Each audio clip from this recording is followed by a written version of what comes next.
Assalamualaikum dan salam sejahtera. Budak-budak Najib Razak ni dah menggelabah.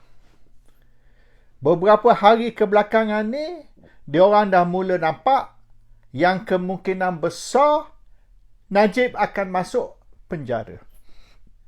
Perjalanan kes Najib di Mahkamah Persekutuan nampaknya tidak memihak kepada Najib. Dan cara perjalanan kes tersebut, mereka rasa kemungkinan besar Najib akan kalah dan akan masuk penjara tidak lama lagi. 4 tahun dulu, kita dah beritahu dah budak-budak Najib ni. Kes Najib ni bersabit politik, bukan bersabit undang-undang.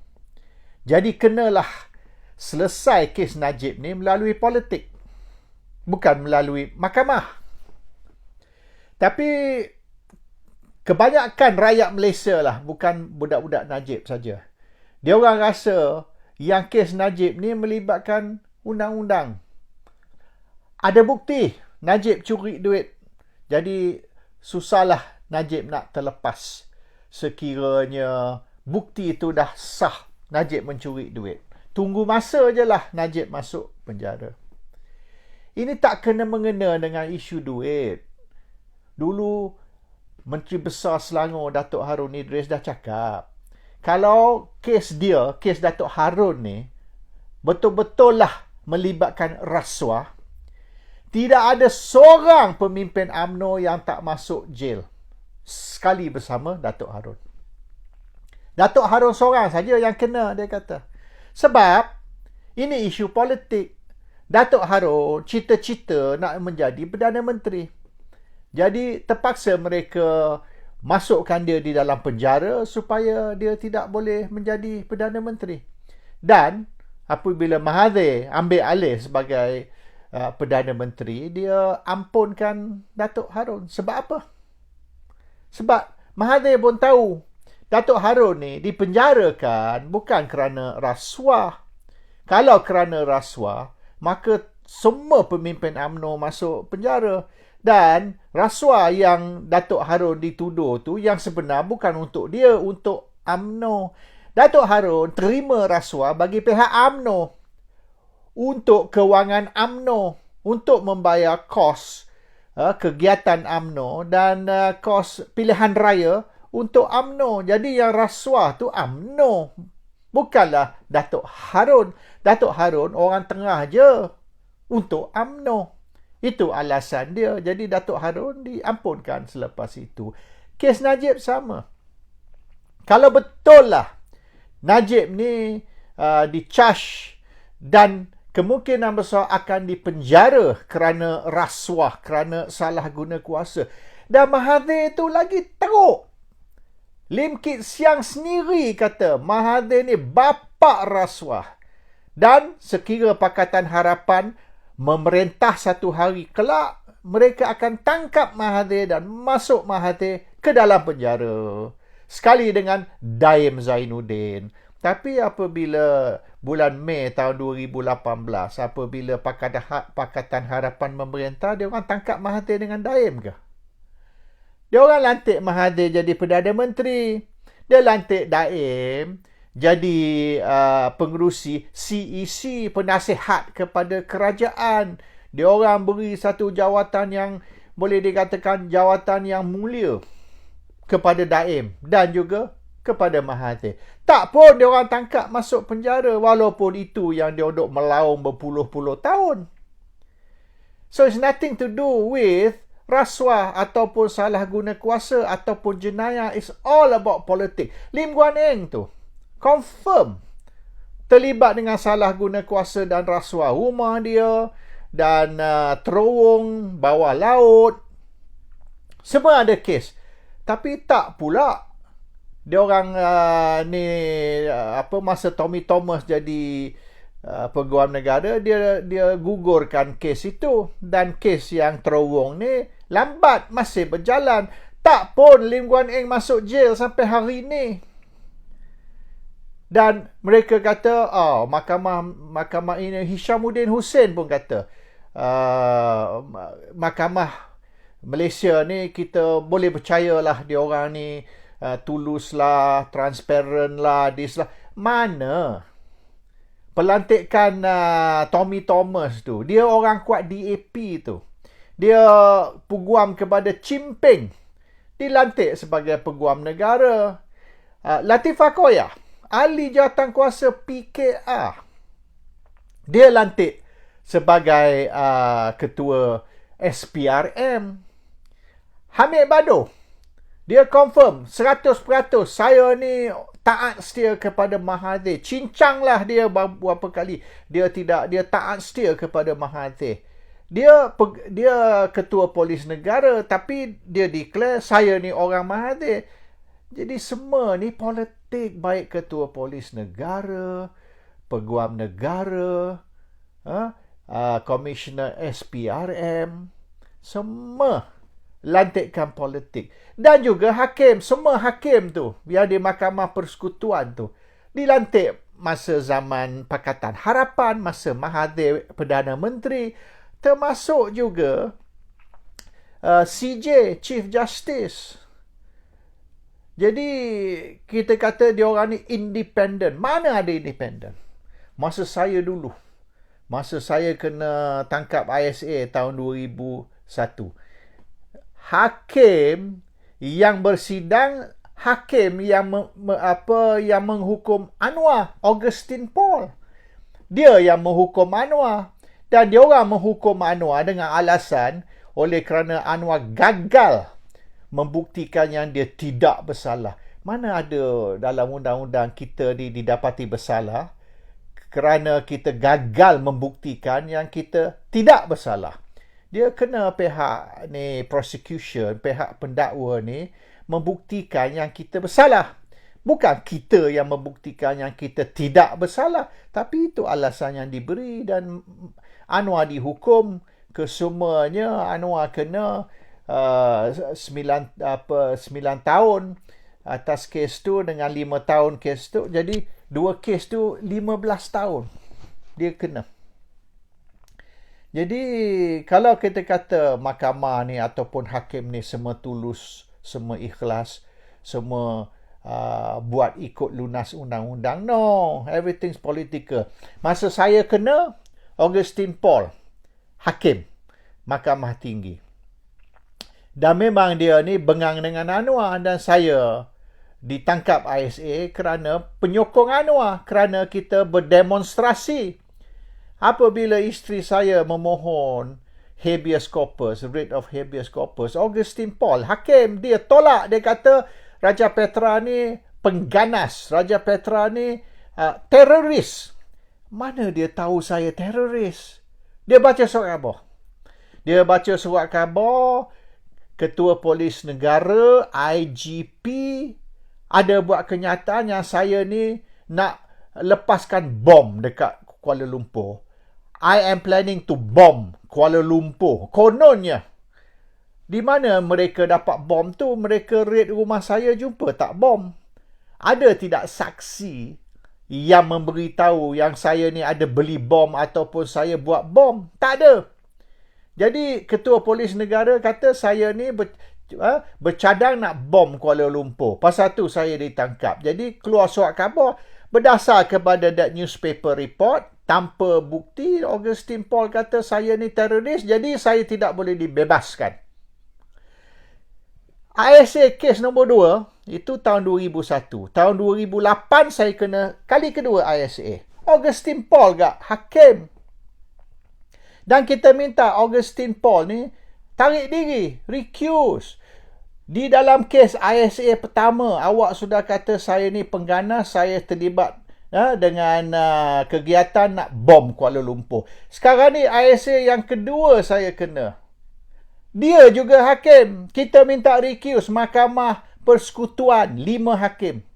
Satu daripada 5 hakim tu Augustine Paul. Mahkamah Persekutuan tolak saya punya permohonan untuk Augustine Paul tarik diri. Saya kata dia sudah menghukum saya tahun 2001, 7 tahun sebelum tu, dan dia kata saya ni pengganas tanpa bukti. Berdasar kepada kenyataan Ketua Polis Negara dalam surat khabar, newspaper report sahaja. Jadi saya minta dia recuse, mahkamah say no. Augustine Paul kekal sebagai satu daripada hakim. Itu mahkamah yang adil ke? Itu mahkamah yang tulus dan ikhlas ke? That is a prejudice punya mahkamah. Dan semasa itu, Pak Lah Abdullah Badawi Perdana Menteri dan Syed Hamid Albar Menteri Dalam Negeri. Dia yang tanda tangan saya punya detention order. Sebab apa? Sebab politik. Sebab semasa tu saya aktif nak menjatuhkan Abdullah Badawi. Kita buat tahun 2007 tu kita buat bersih. Bersih tu tahun 2011, bersih 2.0 tu Anwar punya. Dia letak Ambiga sebagai pengerusi bersih 2.0.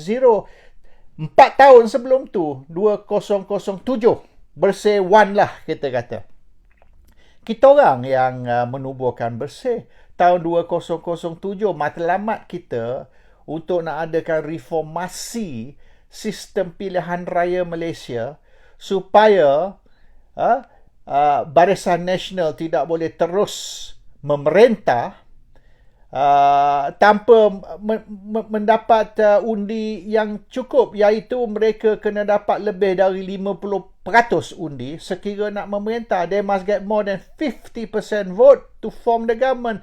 Kalau mereka dapat hanya 45% sahaja dan masih boleh memerintah, masih boleh bentuk kerajaan, itu sistem tu not fair lah. Bermaknanya they get minority vote but they can still form the government with minority vote. Jadi kita nak reform that system. So kita launch Bersih 2007,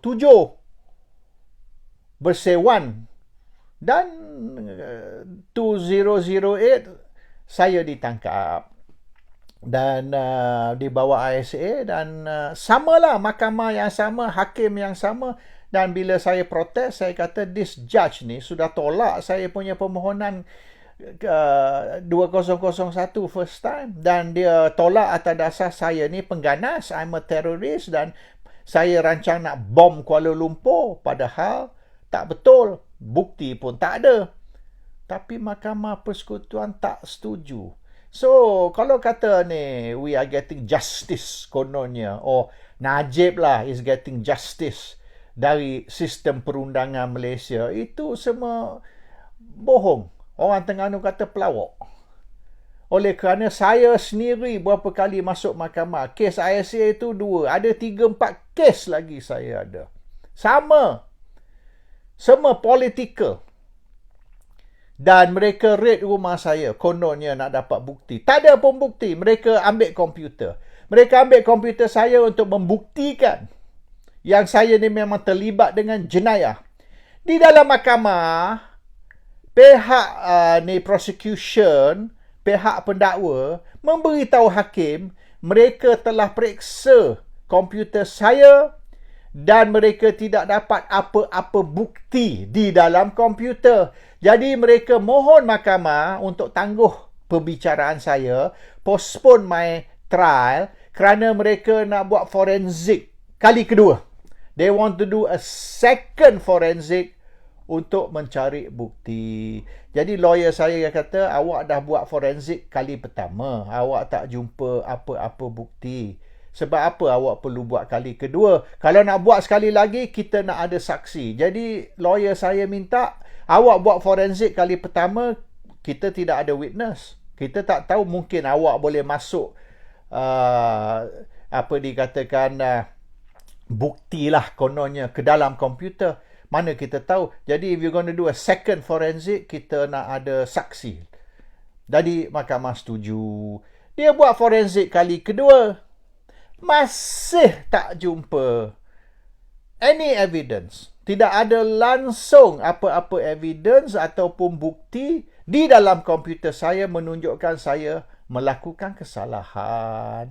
Sepatutnya kes tu digugur. Charge tu ditarik balik. Tapi tak. 2 kali forensik komputer saya dan dia orang sendiri ni, pihak pendakwa beritahu mahkamah mereka tak jumpa bukti. Tapi mereka masih nak terus dengan kes. Untuk apa? So, yalah kalau kata mahkamah ni semua betul benar, hakim ni, yang berapa belas hakim mahkamah persekutuan, termasuklah ketua hakim tu, Tengku Maimun tu, semua pelantikan politik. Termasuklah masa zaman pakatan tu, Attorney General, Peguam Negara, Tommy Thomas, termasuk Latifah Koya, termasuk IGP, Ketua Polis Negara, Hamid Badu, semua lantikan politik. Dan semuanya orang pakatan, orang PKR, orang DAP, orang Kuat Mahathir. Dan kalau betul lah kesalahan Najib ni is about salah guna kuasa dan rasuah. Sebab apa Mahathir tidak ditangkap juga dan dicharge? Kenapa Daim Zainuddin juga tidak ditangkap dan dicharge? Anwar Ibrahim tu, dia pun banyak kes rasuah. Kenapa tak ditangkap dan dicharge? Ramai orang dalam pembangkang dan juga dalam kerajaan, dalam UMNO, dalam barisan, dalam pakatan, dalam PKR, dalam dia. Ramai orang politik terlibat dengan rasuah. Najib seorang je. Dan Zahid Hamidi. Dan Rosmah Mansor. Jadi, kalau Najib rasa dia boleh lantik peguam yang hebat, baik Queen's Counsel dari England sekalipun, lantiklah 10 Queen's Counsel dari England untuk mewakili dia. Dia tidak akan menang. Dia akan masuk jail oleh kerana kesalahan Najib ni bukan rasuah atau salah guna kuasa. Kalau betul lah kesalahan Najib ni rasuah dan salah guna kuasa, 100 orang akan duduk dalam mahkamah dibicarakan. Termasuklah pemimpin-pemimpin atasan UMNO, PKR, DAP tu, Lim Guan Eng tu. Tak masuk-masuk jail sampai hari ni. Anwar tak pun kena charge. Yang dia kena charge tu kes semburit. Semua kes dia sodomi. Rasuah, banyak lagi kes. Satu pun tak kena.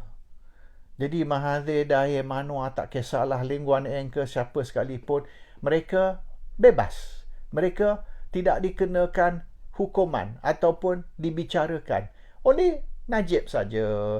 So kalau this thing is about justice, kalau betul lah isu Najib ni kerana salah guna kuasa dan rasuah, maka bukan Najib seorang lah yang akan dibicarakan. Yang sebenarnya kes Najib ni is politik. So, kalau Najib nak elak dari masuk penjara, Najib kena selesai kes dia melalui jalan politik. Bukan melalui perbicaraan di dalam mahkamah.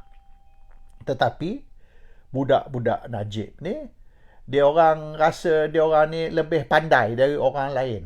Sikit-sikit panggil orang ni bodoh lah, orang tu bangang lah, orang tu tak ada otak lah, orang tu otak dekat lutut lah. Itu hari-hari. Bodoh, bangang, tak ada otak, otak dekat lutut. Hari-hari, dia orang saja yang pandai, orang lain semua bodoh. Akhirnya, dia orang pandai, bos dia masuk penjara. Kita ni yang kononnya bodoh, bangang, tak ada otak, otak dekat lutut, bos kita tak masuk penjara. So, akhirnya, siapa bodoh? Siapa pandai? So, dia orang ni bongkak, tak kebur, cakap besar. Dan yang sebenarnya, mereka ni bukan begitu pandai. Dan sekarang ni, mungkin Najib akan terima akibat. Akibat iaitu, he's on the wrong side of politics. Dan 4 tahun dulu kita kata, kalau nak selesai kes ni, has to be jalan politik. Pandai mana pun lawyer, handal mana pun lawyer, kalau dah the political masters berhasrat nak masukkan awak dalam jail, tak kisahlah kes awak ni how strong your case, you are going to go in because the political masters decide how the judges will rule. Assalamualaikum. Salam sejahtera.